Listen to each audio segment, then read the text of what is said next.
Pesantren benteng terkuat umat Islam Ahlus Sunnah wal Jamaah di Indonesia. Makanya jangan kaget, kata beliau.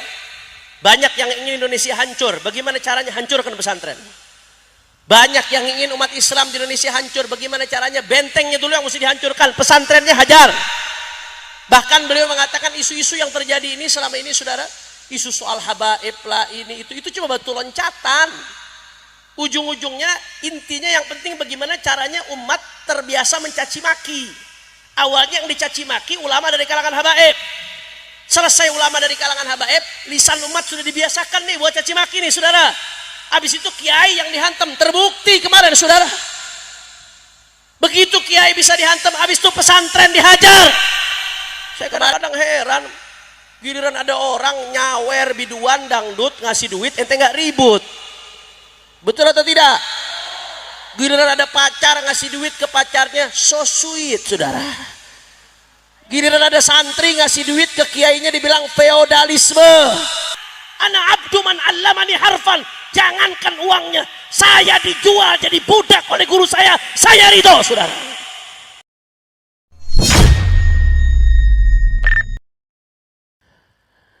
Assalamualaikum warahmatullahi wabarakatuh.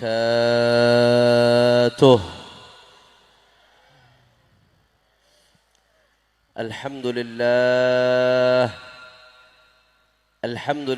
rabbil alamin wa bihi nasta'in ala umuri dunya wad din.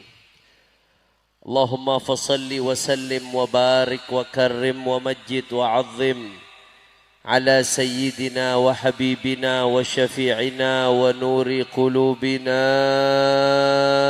Muhammad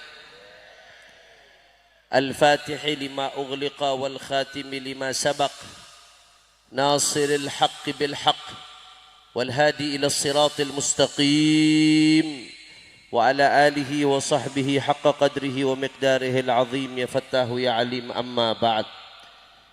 Para alim ulama, para asatid, para habaib, para kiai, para sesepuh, para tokoh masyarakat, wabil khusus pada siang hari ini saya ditemani oleh kakak sepupu saya Al-Habib Ahmad bin Muhdar Ibn Husain Ibn Imam Al-Qutub Al-Habib Abdullah bin Muhsin Al-Attas Bogor, yang alhamdulillah ikut menemani saya dari Jakarta.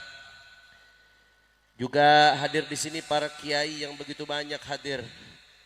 Ada Kiai Haji Ali Salim, ada Kiai Haji Abdul Fattah, ada Habib Abdurrahman Al-Khirit, Ketua DPW FPI Sampang, ada Laura Saifuddin Surur, dan semua para kiai.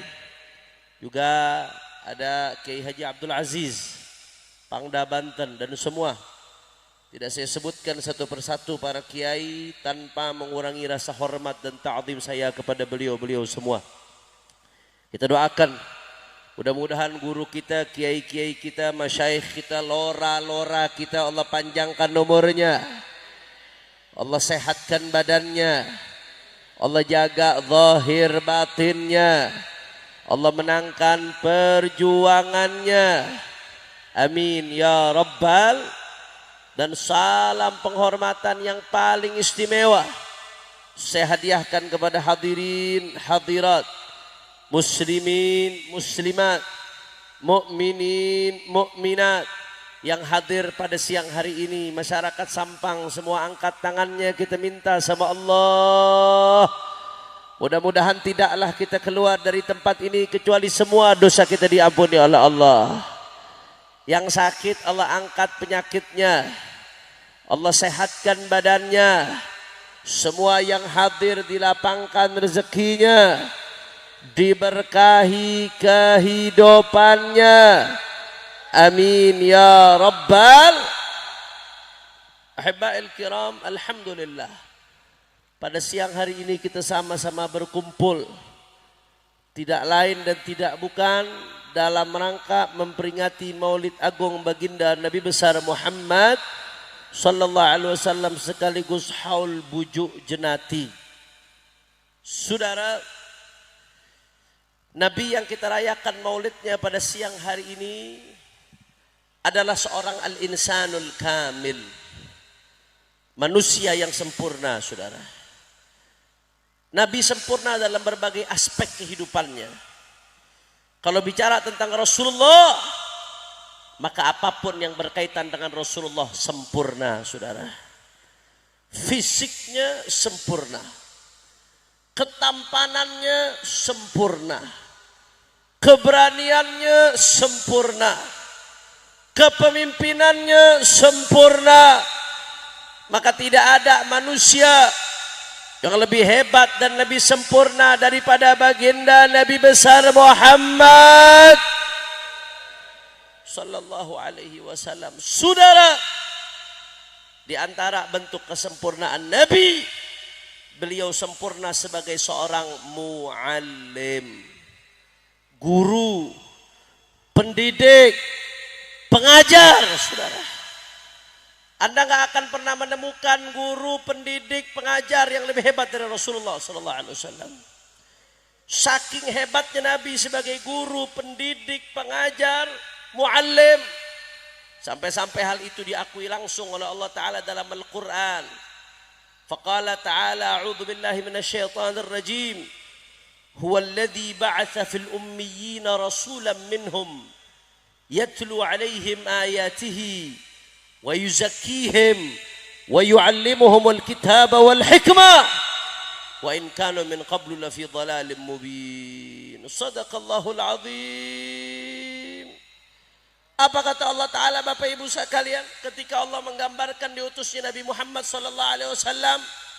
Kata Allah Ta'ala, Nabi Muhammad diutus itu yatlu alaihim ayatihi, untuk membacakan kepada umatnya ayat-ayat Allah. Al-Quran itu, Pak, lau anzalna hadzal Qur'ana ala jabalin la ra'aitahu khashi'an mutasaddian min khasyatillah. Gunung itu nggak mampu nahan Al-Quran, saudara. Al-Quran itu kaulan sakila. Al-Quran itu ucapan yang berat. Tapi kenapa kita bisa baca Al-Quran? Karena tilawahnya baginda Nabi Muhammad sallallahu alaihi wasallam. Andai Al-Quran nggak dibaca oleh lisannya Nabi, maka kita nggak akan pernah bisa baca Al-Quran, saudara. Wah, sampai di situ. Apa kata Allah Ta'ala? Wa yuzakkihim. Sebagian ulama tafsir mengatakan yuzakkihim min danasut tiba. Nabi datang untuk mensucikan kita min danasut tiba, dari karakter yang buruk supaya berubah menjadi baik. Wah, sampai di situ, saudara. Wa yu'allimuhumul kitaba wal hikmah. Kita punya Nabi diutus, saudara, untuk yu'allim. Dari allama yu'allimu, untuk mengajarkan kepada kita. Apa yang diajarkan oleh Nabi kepada kita, saudara? Alkitab. Yang pertama Al-Quran. Yang kedua al-hikmah, ay al-ilmin nafi', ilmu yang bermanfaat. Jadi kita punya Nabi, Allah secara eksplisit mengatakan Nabi diutus untuk mengajarkan kepada kita kandungan isi Al-Quran. Begitu pula hikmah, ilmu yang bermanfaat, supaya umat tahu mana yang baik, mana yang buruk, mana yang benar, mana yang salah, mana yang hak, mana yang batil. Itu semua berkat pendidikan yang diberikan oleh baginda Nabi besar Muhammad sallallahu alaihi wasallam. Kira-kira orang Madura sampai sini jelas tidak? Jelas tidak? Apa bahasa Maduranya jelas, Kiai? Oneng. Oneng. Terang. Alhamdulillah. Nggak sampai di situ, saudara. Pengakuan tentang Nabi sebagai seorang muallim juga datang dari Rasulullah sendiri, saudara. Nabi sendiri yang mendeklarasikan di dalam sebuah hadis yang diriwayatkan oleh Imam Ibnu Majah dari sahabat Abdullah ibnu Amr ibn al-As radhiyallahu anhuma. Suatu saat Nabi keluar dari rumahnya masuk ke dalam masjid. Begitu Nabi masuk ke dalam masjid, fawajada halaqatain. Nabi mendapatkan ada dua perkumpulan di dalam masjid, saudara. Perkumpulan yang pertama, yaqra'unal Qur'ana wa yad'unallah, sedang baca Quran, sedang doa minta sama Allah. Perkumpulan yang kedua, yu'allimun wa yata'allamun, sedang menjalankan proses belajar mengajar. Saudara, singkat cerita, Nabi masuk ke dalam masjid. Begitu Nabi masuk ke dalam masjid, Nabi melihat dua perkumpulan tersebut. Apa kata Rasulullah? kullun ala khair. Kata Nabi dua-duanya bagus. Nabi tunjuk amma haula pakai isim isyarat. Adapun kelompok yang pertama ini fayaqra'unal Qur'ana wa yad'unallah. Mereka sedang baca Quran dan doa minta sama Allah. Insya'a a'tahum wa insya'a mana'hum. Kalau Allah berkehendak, Allah berikan mereka. Kalau Allah tidak berkehendak, Allah tidak berikan mereka, saudara. Setelah itu Nabi tunjuk lagi kelompok yang kedua, amma haula, adapun mereka fayu'allimun wa yata'allamun. Adapun mereka kelompok yang kedua sedang menjalankan proses belajar mengajar. Saudara, setelah menunjuk kelompok yang kedua menjalankan proses belajar mengajar, apa kata Rasulullah sallallahu alaihi wasallam?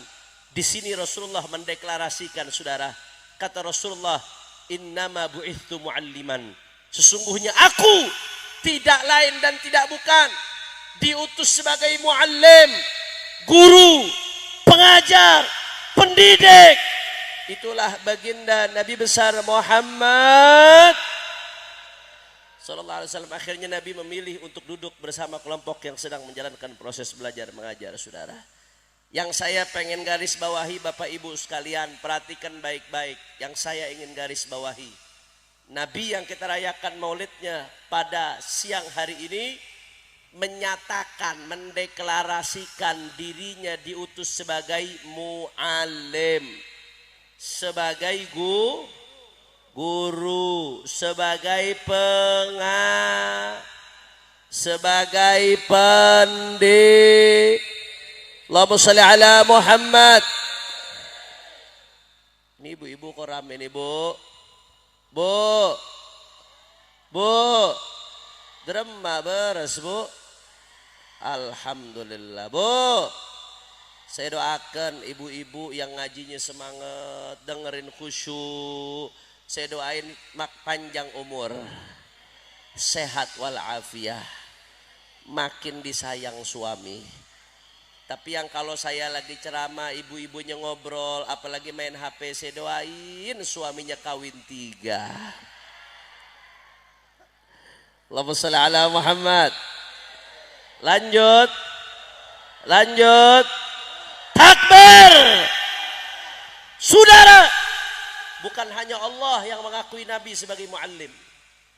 Bukan hanya Nabi Muhammad SAW yang mendeklarasikan dirinya sebagai muallim, tapi para sahabat juga memposisikan Nabi sebagai muallim, saudara. Di dalam sebuah hadis yang diriwayatkan oleh Imam Muslim di dalam sahihnya, dari sahabat namanya Muawiyah ibn Hakam As-Sulami radhiyallahu an.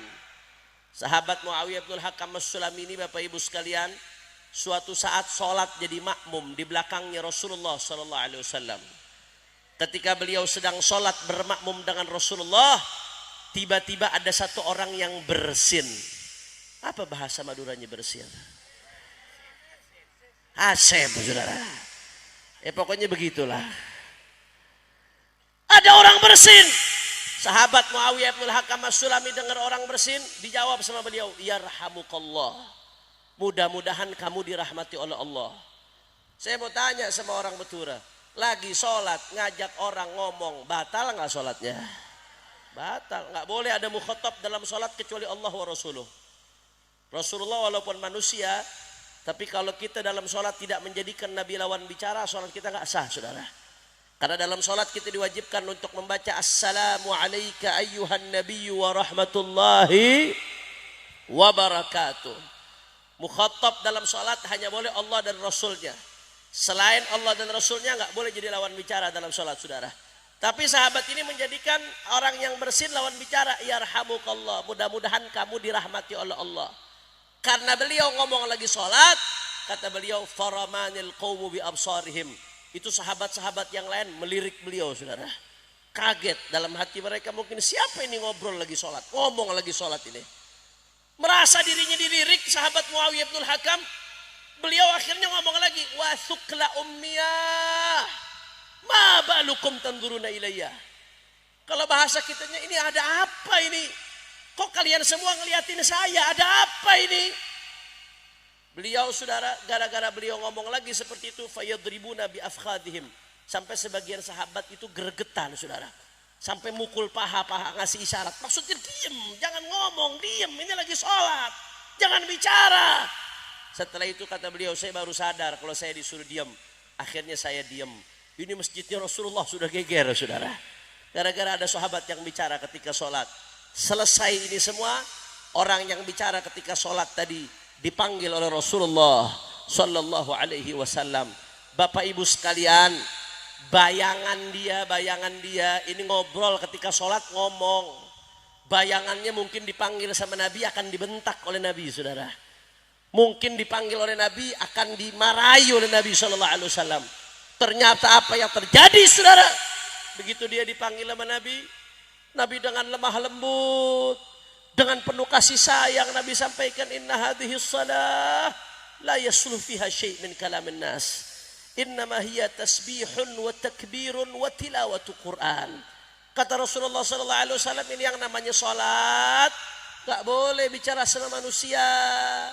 Salat itu isinya tasbih, salat itu isinya takbir, salat itu isinya baca Quran. Lagi salat enggak boleh bicara sama manusia. Saya mau tanya, cara Nabi menasehati sahabat lembut atau tidak? Indah atau tidak? Sampai-sampai sahabat tadi terpana, saudara, terpesona. Saking terpesonanya sahabat tadi, sampai-sampai apa kata dia? Dia mengucapkan kata-kata yang dicatat dengan tinta emas sejarah, saudara. Sahabat tadi mengatakan bahwasanya wallahi ma raaitu mualliman qablahu wala ba'dahu ahsan ta'liman min Rasulillah sallallahu alaihi wasallam. Ma kaharani wala syatamani wala darabani. Kata sahabat tadi, demi Allah, aku gak pernah ngelihat seorang guru, pengajar, pendidik yang cara mendidiknya lebih hebat dari baginda Nabi Muhammad. Maka harani, Nabi gak bentak saya. Wala syatamani, Nabi gak ngehina saya. Wala darabani, Nabi gak mukul saya. Sallu ala Nabi. Masya Allah, jawab ring matura, semua jawab ya kompak. Kalau begitu Nabi besar Muhammad SAW sebagai seorang muallim, sebagai seorang guru, sempurna atau tidak? Nabi sebagai seorang pengajar, sempurna atau tidak? Nabi sebagai seorang pendidik, sempurna atau tidak? Apa ada guru yang lebih hebat dari Rasulullah? Apa ada pengajar yang lebih hebat dari Rasulullah? Apa ada pendidik yang lebih hebat dari Rasulullah? Semua angkat tangannya, takbir. Sallu ala Nabi. Nggak sampai di situ, saudara. Kalau kita bicara soal pendidikan, kesuksesan seorang pendidik ada barometernya, ada indikatornya, ada tolok ukurnya, saudara. Di antara tolak ukur barometer pendidik dikatakan sukses, di antaranya kalau muridnya sukses. Murid-murid santri-santri yang sukses, tanda berarti gurunya betul atau tidak? Kita kenal dengan Abu Ya Sayyid Muhammad bin Ali al-Maliki al-Hasani rahimahullah rahmatal abrar. Mudah-mudahan kita dapat keberkahan beliau. Itu Abu Ya al-Maliki bukan hanya ulama, bukan hanya ahli taklif, muallif, pengarang kitab, enggak. Beliau pendidik, guru, murabbi, saudara. Dan beliau sukses sebagai pendidik. Kenapa? Anda bisa lihat murid-muridnya beliau, aulia, saudara. Jangankan Abu Yanya, murid-muridnya aulia, ulama, salihin. Murid-muridnya sukses, tanda berarti gurunya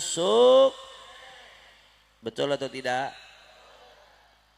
Kita tahu di Madura adalah Arif Billah Syekhuna Khalil bin Abdul Latif Al-Bangkalani. Mudah-mudahan kita dapat keberkahan beliau. Syekhuna Khalil alim, wali. Tapi bukan hanya itu, beliau pendidik, saudara. Jangankan Syekhuna Khalil, kalau Anda lihat murid-muridnya Syekhuna Khalil siapa? Kayak Hasyim Asy'ari, saudara. Ulama-ulama besar.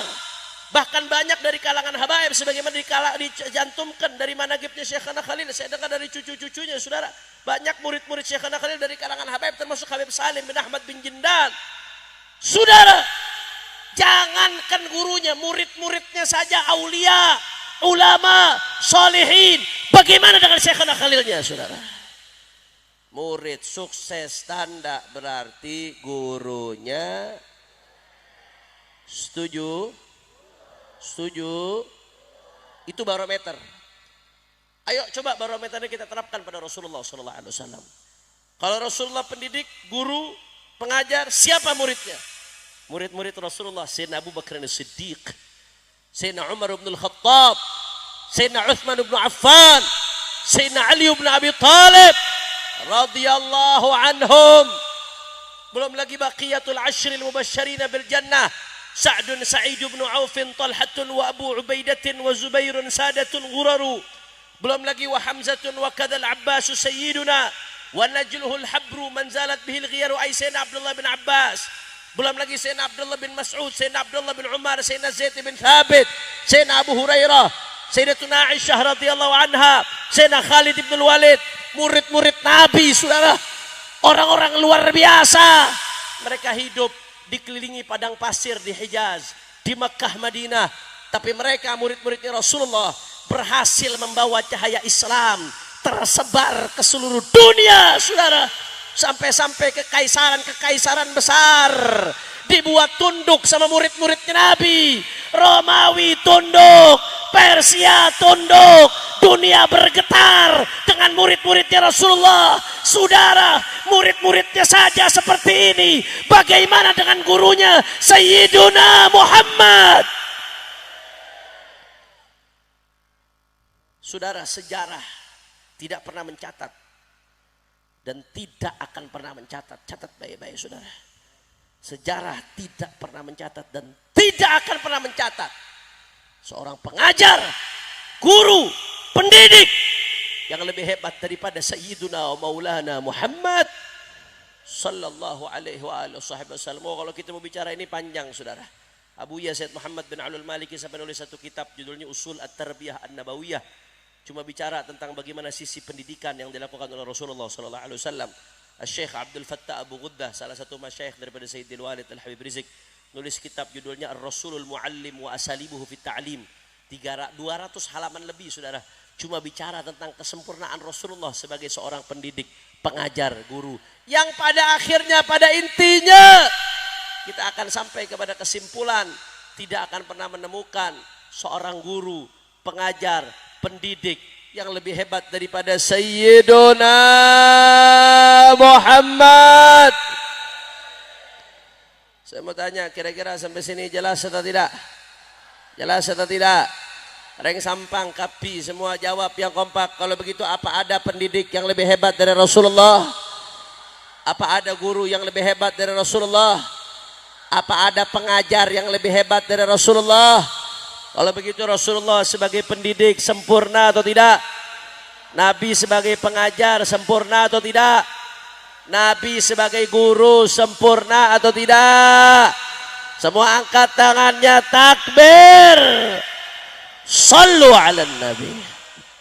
Saudara, dari apa yang saya sampaikan tadi kita bisa ngambil beberapa pelajaran. Al-ibar wal-idhat. Bisa ngambil beberapa pelajaran dari apa-apa yang saya sampaikan tadi. Saudara, pelajaran yang pertama yang bisa kita petik, Nabi menyatakan dirinya innama bu'itsu mu'alliman. Aku diutus sebagai guru, pengajar, pendidik. Dari situ kita bisa ngambil pelajaran yang luar biasa. Apa pelajarannya, saudara? Bahwasanya Nabi adalah sebagai guru. Fahadhihi busyra, ini kabar gembira buat orang-orang yang Allah pilih menjadi guru, saudara. Apapun penyebutannya, disebutnya kiai, disebutnya lora, disebutnya pak guru, bu guru, ustadz, dosen. Kalau Anda Allah pilih menjadi guru, maka berarti Anda pilihan Allah. Kenapa? Anda guru. Rasulullah SAW juga guru, saudara. Nggak ada profesi yang lebih dahsyat dari itu. Mau ngajarnya biarpun ngajarnya di pesantren, di madrasah, di masjid, di musola, asalkan yang diajarkan ilmunya Rasulullah, maka Anda telah menjalankan profesi yang terbaik. Makanya saya kadang-kadang kecewa, mohon maaf. Di desa-desa, di kampung-kampung, ustadz-ustadz suka dipandang sebelah mata. Cuma gara-gara ekonominya menengah ke bawah, tapi kadang-kadang suka dipandang sebelah mata, saudara. Padahal ustadz-ustadz, kiai-kiai yang ada di kampung-kampung itu, yang betul-betul mengajarkan umat alif ba ta, mengajarkan umat hukum-hukum yang dasar, itu justru yang luar biasa. Mereka adalah yang melanjutkan estafet perjuangannya Rasulullah SAW. Nggak ada urusan siapapun memandang sebelah mata, mereka tetap mulia. Kenapa? Karena mereka dimuliakan oleh Allah. Sebab satu rel dengan baginda Nabi besar Muhammad. Di sisi lain saudara, perhatikan baik-baik. Di sisi lain, Nabi adalah guru, para ulama kita juga guru. Ini menjadi pertanda, perhatikan baik-baik, ini penting saudara. Bahwasanya semakin umat memuliakan guru, berarti hakikatnya sedang memuliakan Nabi. Ini sama Syekh Nawawi Al-Bantani disinggung saudara dalam kitabnya. Memuliakan ulama, para guru-guru kita hakikatnya adalah memuliakan Rasulullah. Kenapa? Karena kita diharuskan untuk ikut Rasulullah. Satu-satunya jalan keselamatan hanya dengan ikut Rasulullah. Tapi Rasulullah 1400 tahun yang lalu sudah wafat saudara. Kita nggak nututi zaman Rasulullah. Maka bagaimana caranya kita tahu ajaran Rasulullah, bisa ikut ajaran Rasulullah, kalau bukan melalui perjuangannya para ulama. Tanpa ulama mustahil kita bisa tahu ajarannya Nabi Muhammad saudara. Betul. Makanya menghormati ulama berarti menghormati Maka sekarang Masya Allah ini lagi di framing luar biasa. Kemarin belum lama di Trans 7 saudara, ada seorang ulama besar, kebanggaan masyarakat Indonesia, Al-Muhtaram Wal-Mukarram Kiai Haji Anwar Mansur, pimpinan pondok pesantren Lirboyo. Saudara, Lirboyo ini bukan pesantren main-main saudara. Santrinya yang netep saat ini Anda tahu berapa? Lebih dari 45.000 santri. Itu santri yang netep, yang saat ini aktif jadi santri, 45.000 lebih saudara. Berapa banyak fuqaha yang dicetak dari pondok ini.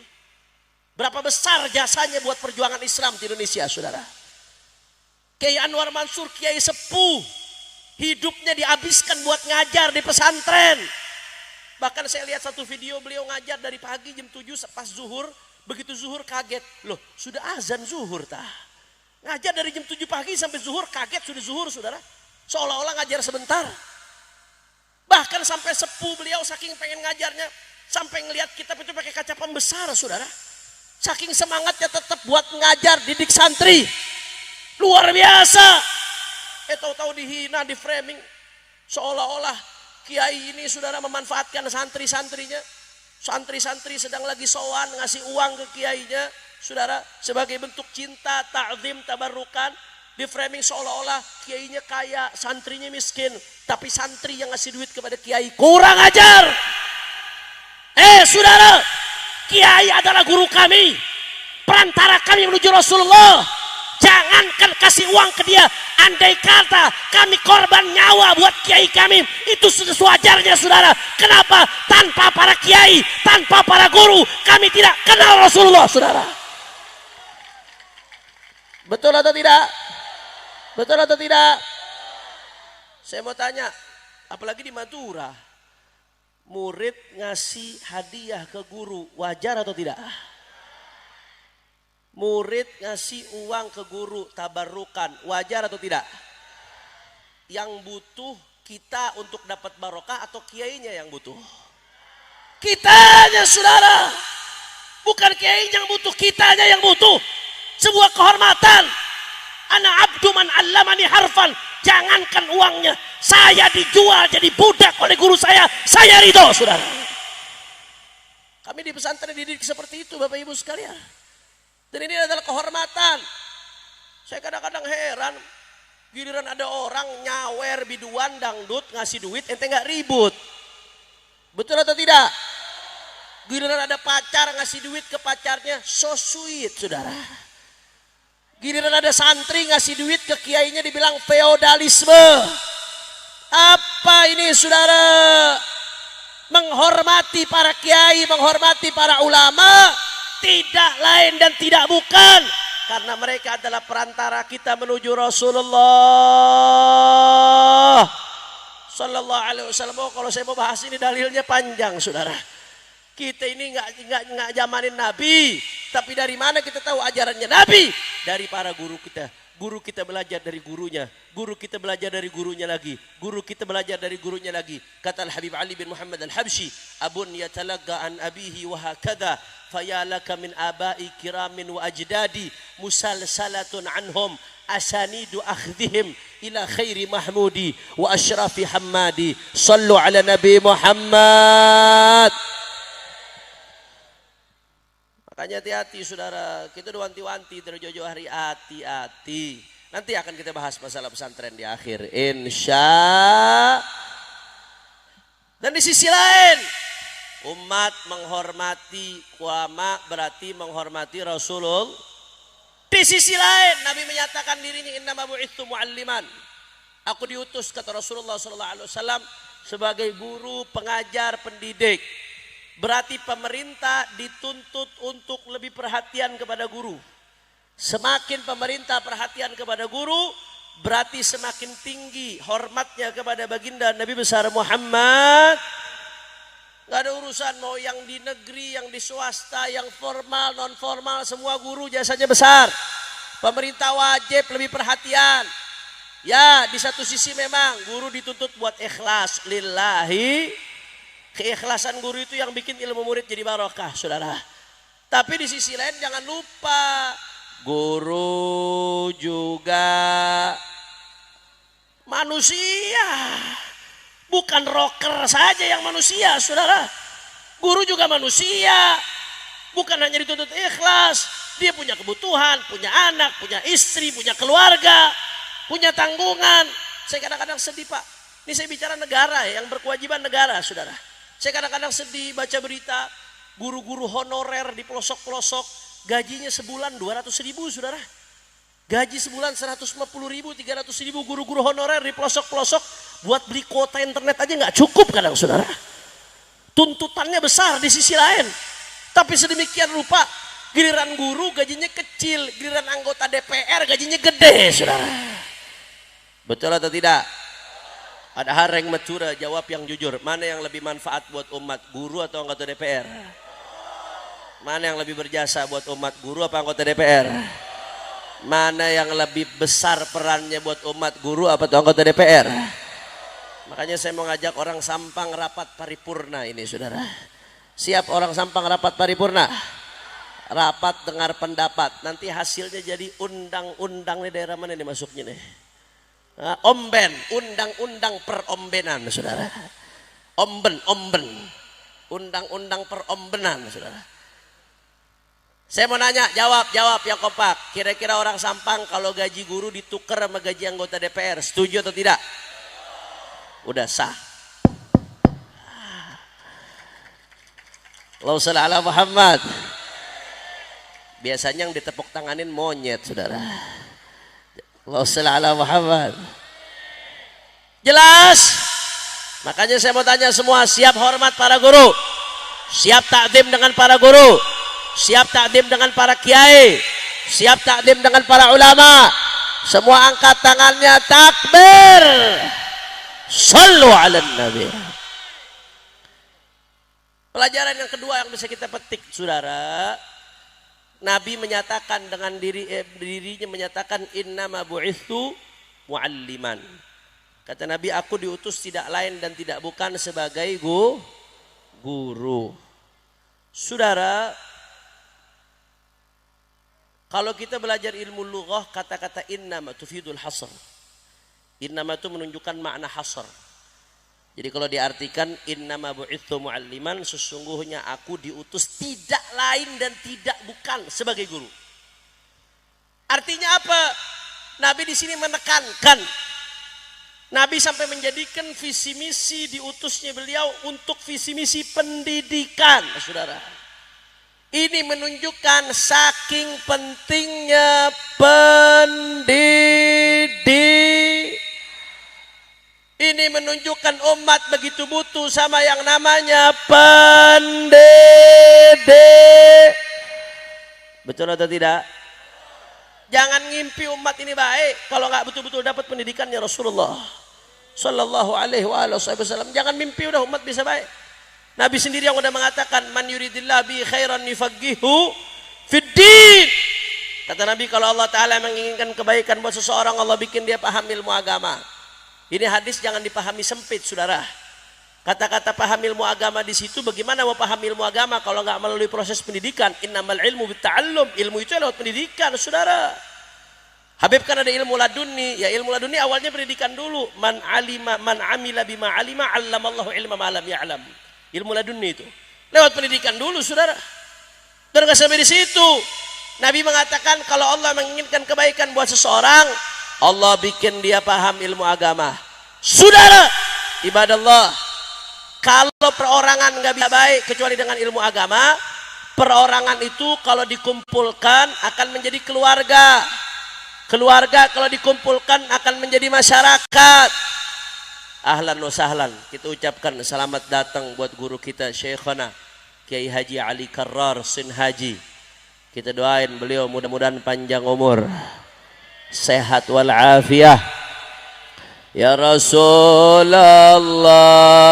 salamun alaik ya Rafi syani wa daraji ya Rasulullah.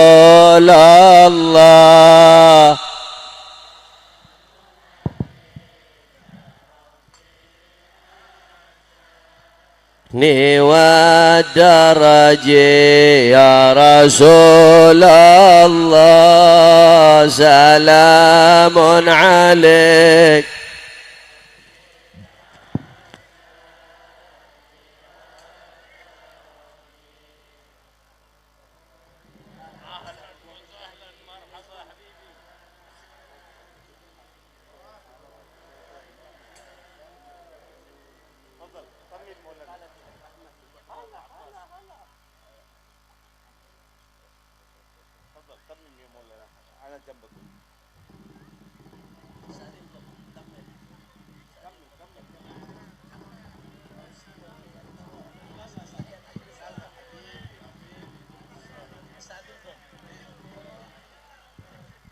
Lanjut. Allahumma shalli ala Muhammad. Jadi saudara, sabda Nabi yang mengatakan innama bu'itsu mu'alliman, aku diutus tidak lain dan tidak bukan sebagai muallim, pendidik, pengajar, guru. Nabi pengen memberikan pesan isyarat kepada kita di situ. Saking pentingnya pendidik. Makanya Nabi mengatakan bahwasanya umat ini gak akan baik kecuali dengan pendidikan, saudara. Dengan pendidikannya Rasulullah SAW. Umat ini gak akan pernah baik. Man yuridillah bi khairan yufaqihu fid din. Kalau Allah menginginkan kebaikan buat seseorang, Allah bikin dia paham ilmu agama. Bagaimana mau paham ilmu agama tanpa proses pendidikan, saudara? Innamal ilmu bitta'allum. Gak sampai di situ, saudara. Dan yang gak kalah pentingnya Bapak Ibu sekalian, saudara, ini hadis jangan dipahami secara sempit. Rasulullah mengatakan kalau Allah menginginkan kebaikan buat seseorang, Allah bikin dia paham ilmu agama. Kita jangan lupa, seseorang kalau dikumpulkan menjadi keluarga, seseorang kalau dikumpulkan menjadi masyarakat, seseorang kalau dikumpulkan menjadi negara. Artinya apa, saudara? Kalau ingin melakukan perbaikan di semua aspek ini, mulai dari perbaikan perorangan baik, mulainya dari pendidikan agama dulu, saudara. Pendidikannya Nabi Muhammad sallallahu alaihi wasallam. Begitu pula keluarga. Jangan mimpi keluarga baik tanpa pendidikannya Rasulullah. Begitu pula masyarakat. Jangan mimpi masyarakat baik tanpa pendidikannya Rasulullah. Begitu pula saudara, negara dengan perangkat pejabat di dalamnya.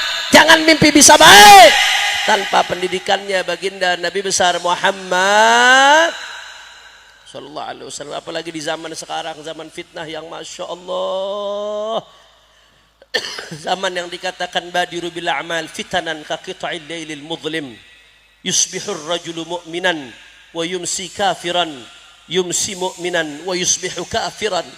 Yang kata Nabi sallallahu alaihi wasallam, segeralah beramal sebelum datang fitnah. Kalau fitnah sudah datang, fitnah itu seperti potongan-potongan kegelapan di malam hari, saudara. Apa artinya potongan kegelapan di malam hari? Kalau malam hari gelap gulita, orang nggak bisa bedakan apa yang ada di kiri kanannya ya ikhwan. Begitu pula kalau fitnah sudah datang, orang sampai bingung, nggak bisa bedakan mana yang baik, mana yang benar, mana yang salah, mana yang hak, mana yang batil. Kalau itu sudah terjadi, saudara, berapa banyak orang yang pagi harinya masih mukmin, sorenya sudah kafir, saudara. Sorenya masih mukmin, paginya sudah kafir. Na'udzubillah min dalik. Dan banyak zaman sekarang kita lihat di medsos, paginya hatinya masih mantep imannya, siangnya menyaksikan tayangan-tayangan yang menggoyangkan keimanan, menebar syubhat, sorenya hatinya sudah goyang, saudara. Mudah-mudahan iman kita, keturunan kita semuanya dijaga oleh Allah Subhanahu wa taala. Ya muqallibal qulub, tsabbit qulubana ala dinik wa ta'atik. Ya rabbal alamin. Saudara, kalau zaman seperti itu sudah terjadi, maka apa yang bisa kita lakukan? Solusinya seperti apa? Dalam satu riwayat disebutkan, la yaslam fiha illa man ahyallahu qalbahu binuril ilm. Kalau itu sudah terjadi, tidak akan bisa selamat kecuali orang-orang yang Allah hidupkan hatinya dengan cahaya ilmunya baginda Nabi besar Muhammad. Kuncinya tetap di situ, ujung-ujungnya, saudara. Kalau orang nggak tahu ilmu syariat, ilmu akidah, bagaimana dia bisa bedain benar, salah, baik, buruk, hak, batil? Kalau sudah nggak bisa bedain benar, salah, baik, buruk, hak, batil, bagaimana mau selamat dari fitnah? Betul atau tidak? Maka oleh karena itu saya sampaikan di berbagai kesempatan, di acara-acara Maulid Nabi, peringatan Maulid Nabi nggak boleh jadi sekedar seremonial, saudara. Kumpul, makan, bubar, selesai, nggak boleh. Tapi peringatan Maulid Nabi harus jadi momentum untuk mengikat umat dengan Rasulullah Sallallahu Alaihi Wasallam. Bagaimana cara mengikat umat dengan Rasulullah? Dengan ajarannya Rasulullah. Hanya dengan itu kita bisa selamat, saudara. Bagaimana cara umat mau menjalankan ajaran Rasulullah kalau nggak tahu? Bagaimana nggak mau tahu kalau nggak melalui proses pendidikan? Maka acara-acara Maulid Nabi harus jadi momentum untuk membangkitkan pendidikannya baginda Nabi Muhammad. Makanya guru saya, Asosiat Profesor Al-Habib Segaf bin Hasan Baharun, hafizahullah ta'ala wa ra'ah, beliau menyampaikan di berbagai kesempatan, langkah paling real Bapak Ibu sekalian, ini pegang baik-baik, saya mau ngasih oleh-oleh untuk dibawa pulang. Langkah paling real, paling nyata di zaman ini supaya kita terikat dengan cahayanya Rasulullah SAW, maka pastikan dalam diri kita, keluarga kita, orang-orang yang kita cintai, jangan lepas salah satu dari 4M. Berapa M? Orang kompak, orang sampang. Berapa M? Orang semangat. Berapa M? Apa saja 4M tersebut, Habib? M yang pertama mondok. M yang pertama apa? Orang kompak. M yang pertama apa? Orang kenceng. M yang pertama apa? Mondok, Pak, Bu. Zaman sekarang udah paling aman anak dimasukin ke pondok pesantren. Jujur aja nih saya mau tanya ibu-ibu. Bu, jawab yang jujur. Anak-anak kita sekarang kalau di rumah kerjaannya pegang apa? HP. Bangun tidur yang dipegang? Mau sholat yang dipegang? Selesai sholat yang dipegang? Telat sholat gara-gara lagi duduk sama orang tua pegang?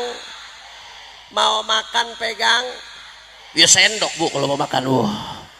Masa mau makan pegang HP? HP, saudara, nggak berhenti. Saudara, ada studi menunjukkan bahwasanya Indonesia salah satu negara dengan durasi rata-rata penggunaan HP per hari terlama di dunia, saudara. Jadi dibandingkan dengan negara-negara lain, termasuk negara yang dalam setiap hari menggunakan HP paling lama di dunia adalah orang Indonesia. Itu orang Indonesia tanpa disadari rata-rata menggunakan HP sehari 7 sampai 8 jam, saudara. Itu rata-rata, scroll tanpa sadar tuh. 10 menit aja nggak buka HP gelisah rasanya. Itu rata-rata, saudara, umum. Itu hasil penelitian. Makanya saya bilang ini 7 sampai 8 jam per hari megang HP. Andai kata diganti 7 sampai 8 jam megang Al-Quran, ini bisa terbang semua, ini wali semua ini, saudara. Apalagi 7 sampai 8 jam per hari baca sholawat. Oh, lihat Nabi ya gedotan, saudara. 7-8 jam per hari baca sholawat. Tapi faktanya itu. Dan yang lebih mengkhawatirkan lagi Bapak Ibu sekalian, anak-anak kita di masa pertumbuhan, di masa pembentukan karakter, masa pembentukan jati diri, masa pembentukan pola pikir. Anak-anak kita saat ini gurunya bukan lagi bapaknya. Bapak-bapak bisa ngobrol sama anak 1 hari setengah jam sudah hebat, Pak. Anak-anak kita, Bu, saat ini gurunya bukan lagi ibunya. Ibu-ibu bisa duduk sama anak secara tenang 1 jam 1 hari sudah luar biasa, Bu. Anak-anak kita gurunya bukan lagi ustadznya di kelas. Karena anak-anak kita badannya di kelas, tapi otaknya di HP, saudara. Ini terjadi. Anda bayangkan 7 sampai 8 jam anak kita dicekoki dengan guru-guru mereka, bukan lagi bapaknya, bukan lagi ibunya, tapi guru dari anak-anak kita yang selalu membersamai mereka saat ini, yang selalu ada di hadapan mereka. Facebook, Instagram, Twitter, YouTube, Google, ChatGPT, Tik. Betul atau tidak? Betul atau tidak? Ini menyakitkan, Pak. Ini nggak main-main, Pak. Saya nggak bisa ngebayangkan apa jadinya generasi 30 tahun ke depan yang dididik oleh media sosial, saudara. Kita masih bisa duduk di sini, kita percaya barokah, kita percaya cinta orang-orang soleh karena hasil didikan orang-orang tua kita. Tapi anak-anak kita yang sekarang, mereka udah jadi anak-anak medsos yang dididik, dicekoki setiap hari dari medsos. Ya, ada yang positif, ada. Tapi kalau mau jujur yang negatifnya lebih banyak, saudara. Di medsos itu maksiat dinormalisasi. Orang buka aurat bukan masalah, dianggap wajar. Di media sosial, zina asal suka sama suka itu dianggap biasa. Berapa banyak artis-artis yang dengan bangga di podcast cerita tentang perzinahannya, saudara. Hari-hari ini dunia internasional sedang dihebohkan dengan rencana pernikahan salah satu pemain bola yang top. Udah dapat Ballon d'Or 5 kali, saudara, pemain bola ini. Top, Marco top, God. Luar biasa. Anaknya sudah 4, Pak, baru mau kawin. Anak sudah 4 hasil pacaran, baru mau kawin. Setelah 4 anak baru yakin komitmen untuk nikah, saudara. Dan itu geger di medsos. Pernikahannya dianggap pernikahan yang akan paling spektakuler di tahun ini, saudara. Anak kita dipertontonkan seperti ini, saudara. Seolah-olah maksiat wajar. Perceraian menjadi tontonan sehari-hari. Caci maki ulama, caci maki habaib kiai jadi tontonan sehari-hari di media sosial. Kisah-kisah aulia solehin dihina-hina, diejek-ejek, jadi tontonan sehari-hari di media sosial. Ya Allah, saya kalau ngeliat ini, Pak, ya Allah, serem, Pak. Anak-anak kita 30 tahun lagi jadi seperti apa, saudara? Tapi di tengah kekhawatiran, di tengah rasa khawatir, di tengah kegelapan, saudara, ada secercah cahaya yang membuat hati saya senang, hati saya tenang. Apa secercah cahaya tersebut? Secercah cahaya tersebut adalah pondok pesantren. Allahumma sholli ala Muhammad. Masya Allah, anak-anak kita begitu masuk pondok pesantren, masuk ke pesantren Misdat, pimpinan guru kita Kiai Haji Ali Karrar Sin Haji hafizahullah ta'ala, mudah-mudahan beliau dijaga oleh Allah, kita dapat keberkahan ilmu beliau. Masuk ke pesantren-pesantren yang lainnya, begitu anak-anak kita masuk ke pesantren, yang pertama dilakukan apa? Dipisahkan dulu anak-anak kita dari barang yang namanya handphone, saudara. Bukan untuk membuat dia terbelakang, jadi kuno, bukan, tapi supaya bisa ditumbuh dengan nilai-nilai yang murni ditanamkan oleh guru-gurunya, jauh dulu dari gangguan luar, saudara. Anak-anak kita begitu di pesantren jam 3 malam udah dibangunin buat tahajud, Pak. Saya ngalamin di pesantren. Jam 3 anak-anak sudah mendoakan orang tuanya sambil menangis ketika tahajud, saudara. Anak bapak ibu di pesantren 5 waktu berjamaah diperhatikan, zikirnya diperhatikan, ucapannya, perbuatannya, akhlaknya diperhatikan. Ketika anak-anak di luar tangannya sibuk megang HP, anak bapak ibu di pesantren tangannya sibuk megang Al-Quran. Allahu Akbar. Makanya guru saya Profesor Dr. Al-Habib Abdullah bin Muhammad Baharun hafizahullah ta'ala wa ra'ah, di mana-mana beliau menyampaikan Al-Ma'ahidul Islamiyah qal'atu Indonesia wa qal'atu muslimin. Pondok-pondok pesantren di Indonesia adalah benteng terkokoh Indonesia, saudara. Benteng terkokoh umat Islam. Peran pesantren gak main-main, Bapak Ibu sekalian. Pesantren ini luar biasa, teruji sebagai benteng. Anda bisa lihat 350 tahun Belanda menjajah Indonesia, saudara. Anda pikir Belanda nggak bawa misi ideologi? Belanda itu bukan hanya bawa misi ekonomi, saudara. Belanda juga bawa misi ideologi. Belanda itu berusaha mengkristenkan Indonesia. Tapi kenapa Belanda gagal?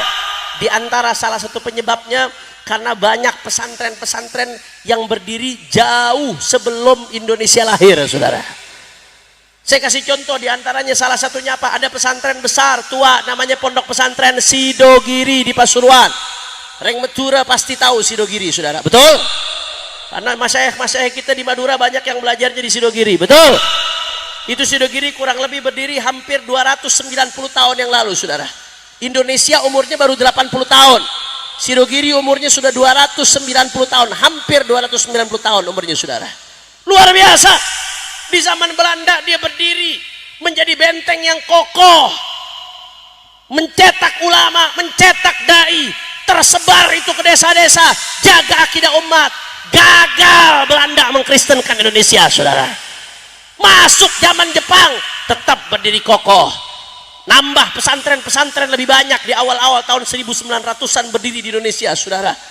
Masuklah zaman kemerdekaan, era Orde Baru, Orde Lama, era reformasi, arus liberalisasi masuk begitu kuat, arus sekularisasi masuk begitu kuat, virus Wahabisme Syiah masuk begitu kuat untuk menggoyang Ahlus Sunnah wal Jamaah di Indonesia.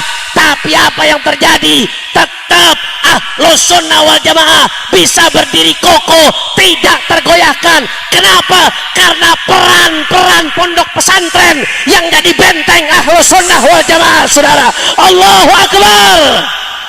Hidup pesantren, hidup pesantren, hidup pesantren. Allahu Akbar. Maka jangan main-main. Peran pesantren gak main-main, Pak Bu. Guru saya berkali-kali menegaskan. Saya kemarin keliling sama beliau, menemani beliau Syekh Al-Habib Abdullah bin Muhammad Baharun. Sebulan beliau di Indonesia, saya sekitar 22 hari keliling menemani beliau, menerjemah beliau, saudara. Dan di mana-mana beliau sampaikan, pesantren benteng terkuat umat Islam Ahlus Sunnah wal Jamaah di Indonesia. Makanya jangan kaget, kata beliau.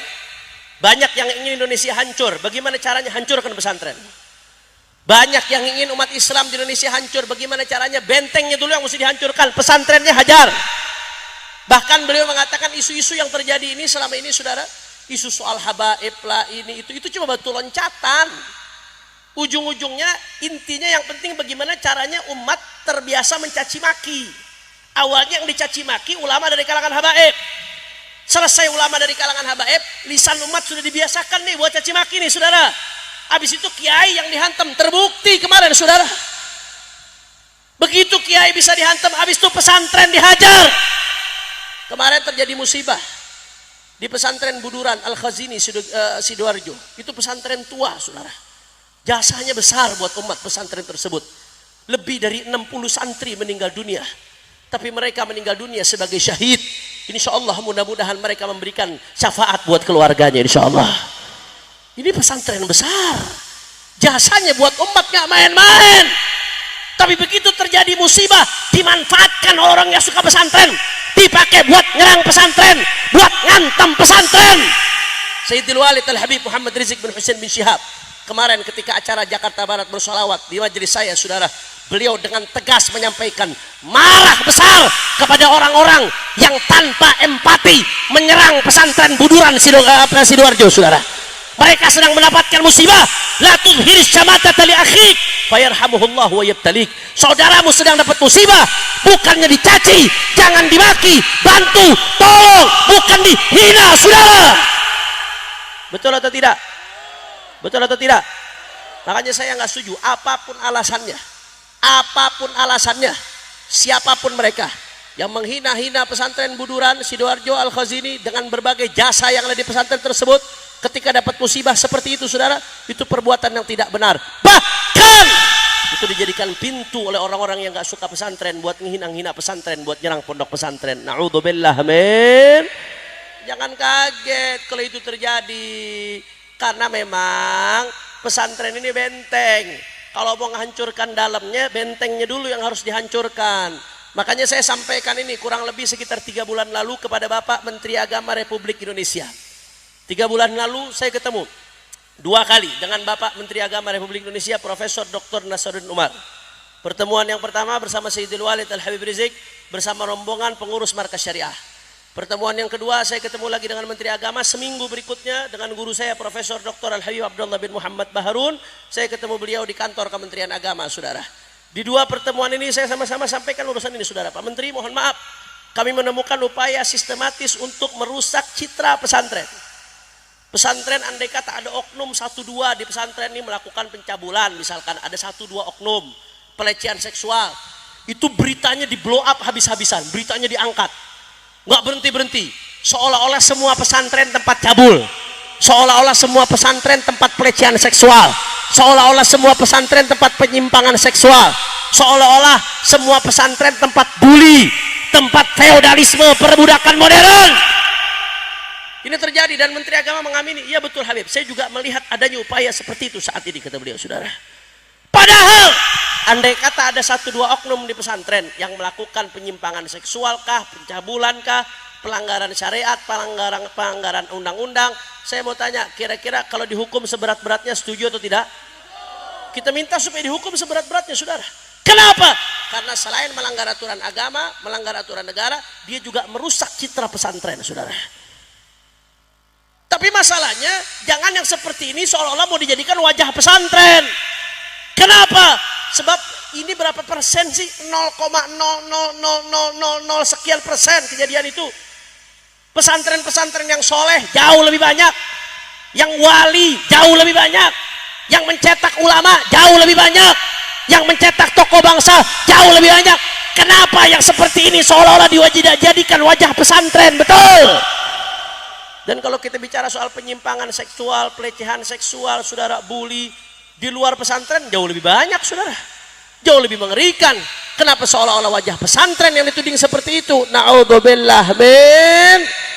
Tujuan ini semua nggak lain dan nggak bukan untuk menghilangkan kepercayaan masyarakat kepada pesantren. Sebab masyarakat saat ini merasa aman kalau anaknya ditaruh pesantren, aman dari maksiat, aman dari fitnah, aman dari pemikiran-pemikiran yang menyimpang, aman dari berbagai keburukan yang ada di zaman.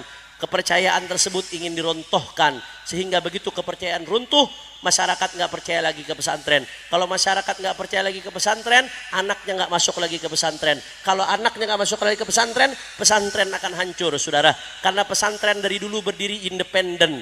Pesantren berdiri itu dengan topangan masyarakat.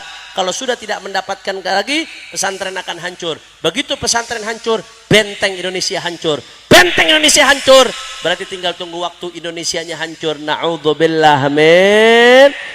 Makanya saya mau tanya, jawab yang kompak, reng medura semuanya, siap jaga pesantren? Kurang semangat, kurang kompak, siap jaga pesantren? Siap jaga pesantren? Siap jaga para kiai? Siap dukung pesantren-pesantren yang ada? Siap support pesantren? Siap masukkan anak-anak kita ke pesantren? Semua angkat tangannya, takbir. Jadi tadi M yang pertama apa? Kurang kompak. M yang pertama apa?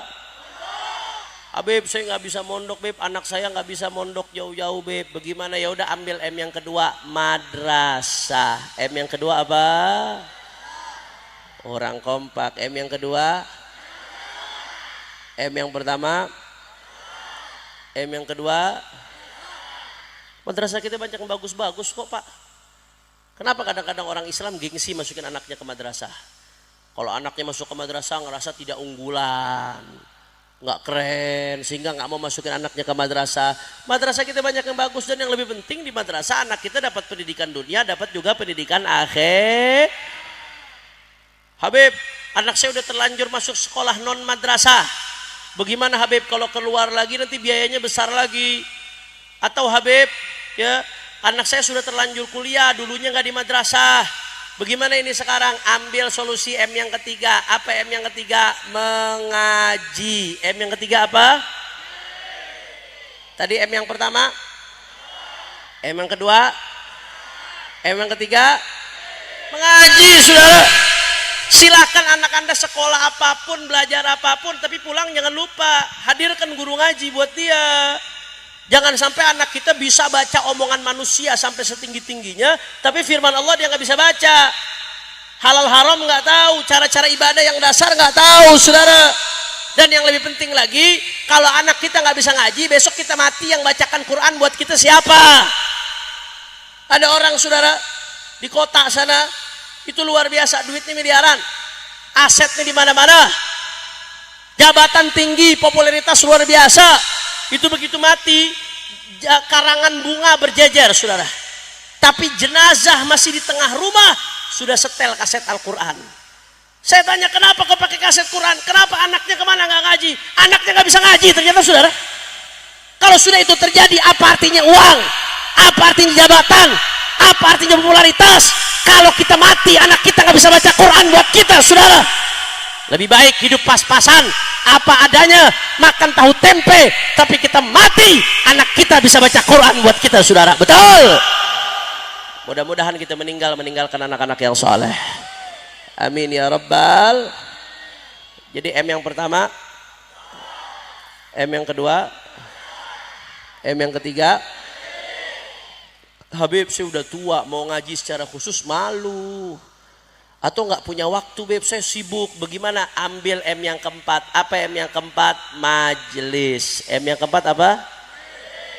Orang semangat. M yang keempat apa? Nggak ada alasan buat nggak hadir majelis. Majelis banyak di mana-mana saudara. Apalagi di Madura, kita nggak kekurangan majelis-majelis yang hebat di Madura. Minimal belajar dasar ilmu fikih, dasar ilmu akhlak, dasar ilmu akidah saudara. Minimal supaya kita selamat dunia akhirat. Itu minimal. Habib saya nggak ada waktu buat ke majelis, seminggu 2 kali, nggak ada waktu Beb, seminggu sekali, nggak ada waktu Beb, bohong. Itu orang-orang yang bilang nggak ada waktu ke majelis. Kalau diajak kopi waktunya ada nggak? Kalau diajak nongkrong waktunya ada nggak? Buat main HP waktunya ada nggak? Giliran mau ke majelis nggak ada waktu, unyil saudara. Betul, betul. Habib saya tinggal di pelosok Beb, nggak ada majelis. Ya udah, ada internet nggak? Ada, kebetulan Beb tempat saya kerja di pelosok ada internet, tembak dari satelit langsung. Ya udah, nggak ada alasan, bisa majelis online saudara. Saya Pak ngajar, alhamdulillah tahaddutan bi ni'mah. Saya ngajar setiap bulan ya saudara, itu 19 titik dengan 19 kitab yang berbeda dari berbagai disiplin ilmu saudara. Artinya apa? Itu semuanya bisa dimuat dalam channel YouTube saya. Apa channel YouTube-nya Habib? Habib Hanif Official. Like, subscribe, and share. Anda di Madura, saya di Jakarta, tapi Anda mau ngaji fikih ke saya, ngaji tafsir ke saya, bisa lewat channel YouTube saya. Nggak ada alasan zaman sekarang buat nggak ngaji. Betul atau tidak?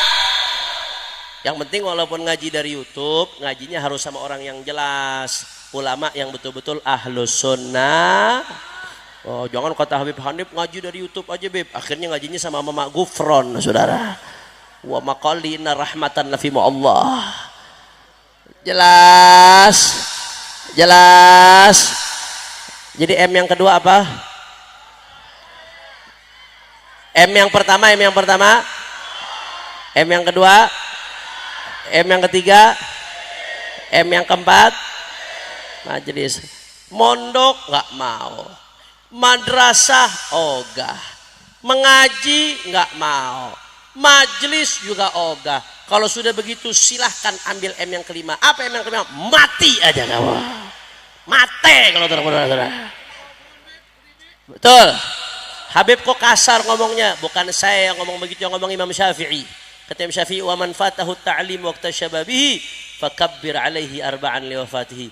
Kata Imam Syafi'i, anak muda nggak mau ngaji, kata Imam Syafi'i, solati dia dengan solat jenazah.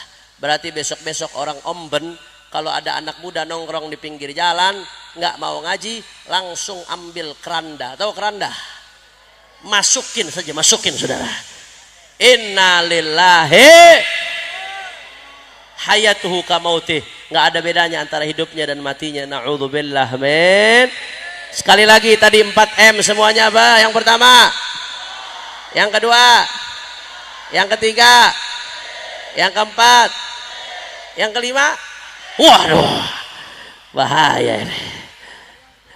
Oleh karena itu saudara, sekali lagi saya tegaskan, momen-momen perayaan Maulid Nabi nggak boleh jadi sekedar seremonial, tapi momen-momen perayaan Maulid Nabi harus menjadi momentum untuk mengikat umat dengan Rasulullah Sallallahu Alaihi Wasallam. Bagaimana cara mengikat umat dengan Rasulullah? Umat harus ikut ajarannya Rasulullah. Bagaimana cara mau ikut ajaran Rasulullah? Kalau nggak tahu ajarannya Rasulullah, bagaimana mau tahu ajarannya Rasulullah? Kalau nggak melalui proses pendidikan. Makanya tadi sebagaimana saya uraikan dalil-dalilnya di awal, saudara, momentum Maulid Nabi harus dijadikan momentum untuk membangkitkan spirit innama bu'ithu mu'alliman, spirit pendidikannya Rasulullah Sallallahu Alaihi Wasallam. Apa yang saya sebutkan tadi, mondok, madrasah, mengaji, majlis adalah langkah-langkah real yang nyata saat ini untuk membangkitkan pendidikan di tengah umatnya baginda Nabi besar Muhammad. Nah, maka kalau sudah perorangan mendapatkan pendidikan Rasulullah, akan jadi perorangan yang baik saudara. Keluarga dapat pendidikan Rasulullah, akan jadi keluarga yang baik. Masyarakat dapat pendidikan Rasulullah, akan jadi masyarakat yang baik. Negara mendapat pendidikannya Nabi dengan pejabat-pejabat di dalamnya, akan menjadi negara yang baik. Dan pendidikan itu nggak cukup cuma dengan majelis maulid saudara. Ini cuma pintu saja. Tetap harus dilanjutkan dengan 4M yang tadi saya lakukan. Insya Allah mudah-mudahan umat diberikan kebangkitan oleh Allah Subhanahu Wa Taala. Makanya saya mau tanya semua, jawab yang kompak. Sekali lagi jawab semuanya. Siap untuk mondok, siap jaga pondok pesantren, siap masukkan anak ke pesantren, siap hidupkan pondok-pondok pesantren. Kalau ada yang mau ganggu pesantren, diamkan atau lawan. Kalau ada yang mau ganggu kiai-kiai kita, diamkan atau lawan. Kalau ada yang mau ganggu perjuangan para kiai kita, diamkan atau lawan.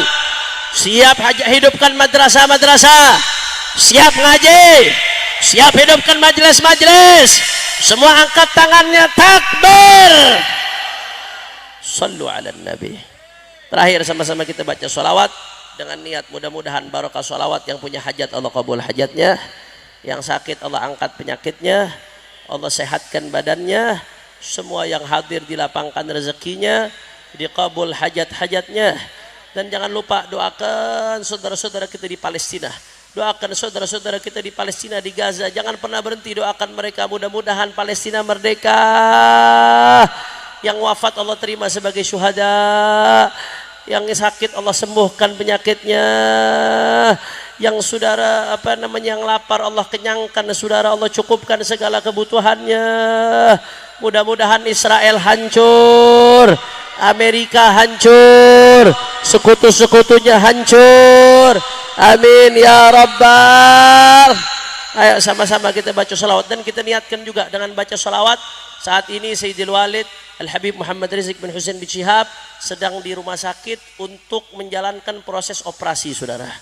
Saya mohon doanya, mudah-mudahan operasi beliau dikasih lancar oleh Allah Ta'ala dan diberikan kesuksesan operasi beliau sehingga beliau bisa sehat kembali, fit kembali untuk melanjutkan perjuangan di tengah-tengah kita, insya Ayo sama-sama semuanya, semua hadroh ikut, tapi backing vokal jangan ikut, biar jamaah jadi backing vokal. Kita goncangkan sampang dengan sholawat. Siap goncangkan sampang dengan sholawat. Allahumma shalli ala Muhammad. Semuanya. Allahumma salli Muhammad wa ashghilin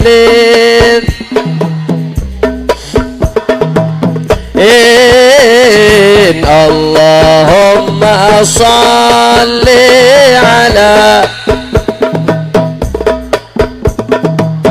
wa ashghili zalimin bi zalimin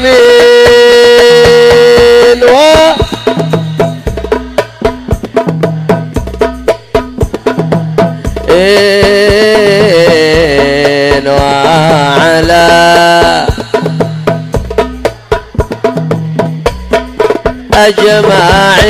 أجمعين اللهم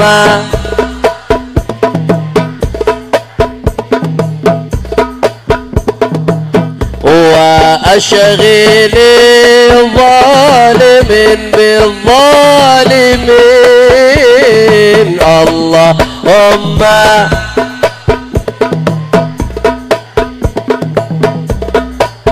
angkat tangannya wa asyghilil zalimin ya Rab wa akhrijna min bainihim wa ala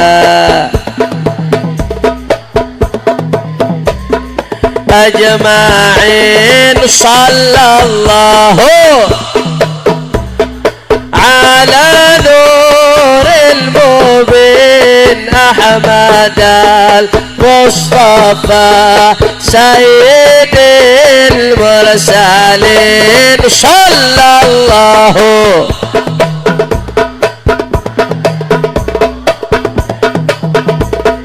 أحمد المصطفى سيد المرسلين وعلى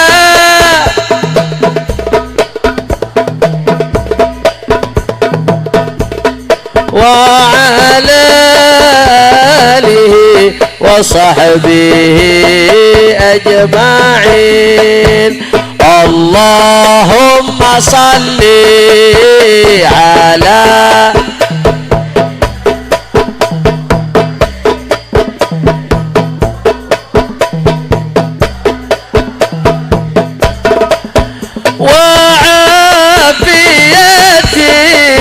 الأبدان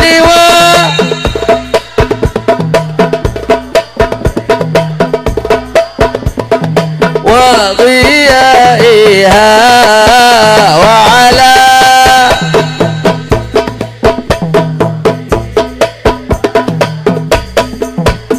اللهم صل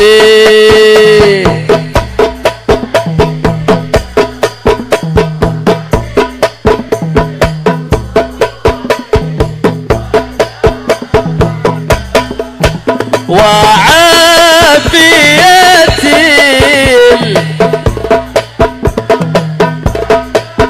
ونور الأبصار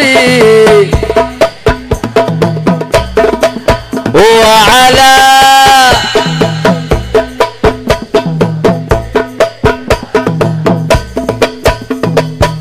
تكبر تكبر صلوا على النبي.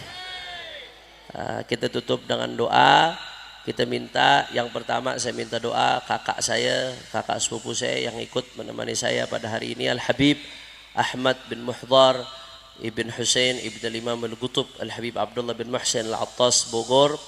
Dan selanjutnya doa pamungkas, doa penutup kita minta dari guru kita Syekhuna Kiai Haji Ali Karrar Sin Haji, agar semakin lengkap keberkahan pada sore hari ini di majelis kita.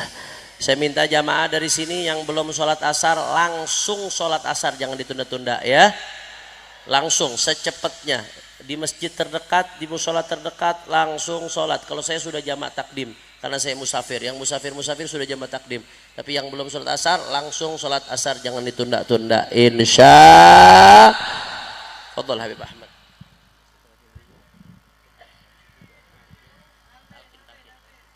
قال رسول الله صلى الله عليه وسلم أفضل ما قلت أنا والنبيون من قبلي لا إله إلا الله لا إله إلا الله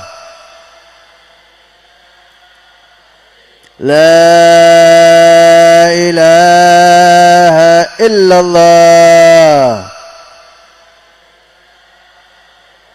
محمد رسول الله صلى الله عليه وسلم كلمة حق عليها نحيا وعليها نموت وعليها نبعث إن شاء الله تعالى من الآمنين من الآمنين من الآمنين برحمتك يا أرحم الراحمين برحمتك يا أرحم الراحمين برحمتك يا أرحم الراحمين. بسم الله الرحمن الرحيم. اللهم صل على عبدك ورسولك سيدنا مولانا محمد صلاة تنجينا بها من جميع الأهوال والآفات، تقضي لنا بها جميع الحاجات، تطهرنا بها من جميع السيئات، ترفعنا بها عندك على الدرجات، وتبلغنا بها أقصى الغايات من جميع الخيرات في الحياة بعد الممات، وعلى آله وصحبه وسلم. اللهم اهدنا بهداك واجعلنا ممن يسارع في رضاك، ولا تولنا وليا سواك، ولا تجعلنا ممن خالف أمرك وعصاك، وحسبنا الله ونعم الوكيل، ولا حول ولا قوة إلا بالله العلي العظيم. وصلى الله على سيدنا ومولانا محمد وعلى آله وصحبه والحمد لله رب العالمين. وبسر الفاتحة. بسم الله الرحمن الرحيم. الحمد لله رب العالمين الرحمن الرحيم مالك يوم الدين إياك نعبد وإياك نستعين اهدنا الصراط المستقيم صراط الذين أنعمت عليهم. Ini saja yang saya sampaikan, lebih kurangnya mohon maaf. Hadani Allah wa iyyakum ila siratil mustaqim. Assalamualaikum warahmatullahi wabarakatuh.